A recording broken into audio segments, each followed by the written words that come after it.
Muy bien, lo primero que tendremos que hacer es entrar al link de descarga que está en la descripción, que los llevará directamente a esta página.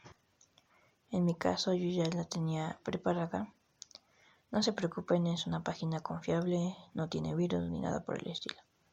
Como pueden ver, solamente esto, sin publicidad, algo que nos ayudará a facilitar la descarga. Lo único que tendrán que hacer es darle en la opción de descargar aquí en el recuadro verde. Yo ya lo tengo descargado, así que no hay ningún problema. Muy bien. Después tendrán que entrar en descargas para asegurarse de que su descarga haya sido exitosa. En mi caso se apareció de esta forma, como Halo. Muy bien, tendrán que entrar y podrán ver que ya tienen una amplia galería de audios de Halo, en las cuales se encuentran sonidos de algunas armas, canciones y sonidos de multijugador. Vamos a entrar a nuestra aplicación Stop Motion para que puedan apreciar estos sonidos. Vamos a entrar en mi primer película. Entraremos. Ahí vamos a entrar en agregar audio,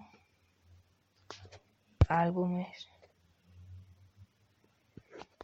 y podrán ver que aquí en la opción de Halo, en el álbum de Halo, se encuentran todos. Por ejemplo, Rey la colina.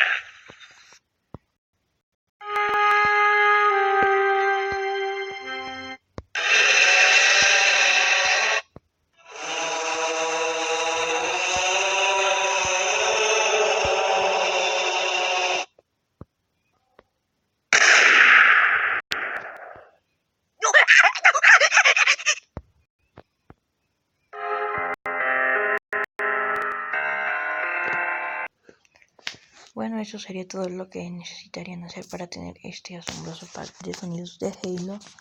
Recuerden que si les gustó, si les funcionó, pueden apoyarlo con un like. Y si quieren un video de sonidos de Elites, de Halo o de armas, pueden dejármelo en los comentarios. Nos vemos en un próximo video.